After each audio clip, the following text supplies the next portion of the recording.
Cirebon, Jawa Barat. Polisi menetapkan satu orang tersangka baru kasus pembunuhan ibu dan anak di Subang, Jawa Barat. Seorang polisi berinisial T menjadi tersangka perintangan penyidikan atau obstruction of justice karena merusak tempat kejadian perkara saat kejadian tahun 2021 silam.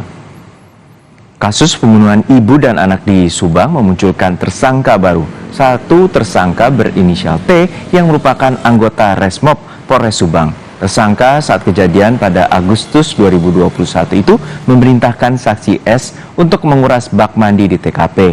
S lalu mengajak MR bersama-sama menguras bak mandi. Tujuannya mencari barang bukti yang tertinggal di TKP.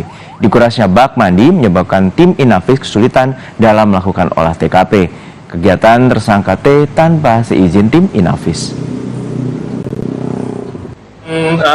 Ditetapkannya obstruction of justice, kita mengambil TKP yaitu pada hari Selasa tanggal 19 Agustus 2021. Itu tersangka T ini menyuruh saksi saudara S untuk menguras bak mandi di TKP untuk bersama-sama menguras bak mandi yang ada di TKP.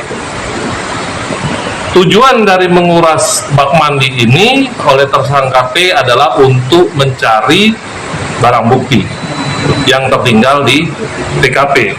Namun dengan dikurasnya bak mandi tersebut tentunya ini terjadi perubahan di TKP dan menyebabkan kesulitan dari tim Inavis untuk melakukan olah TKP.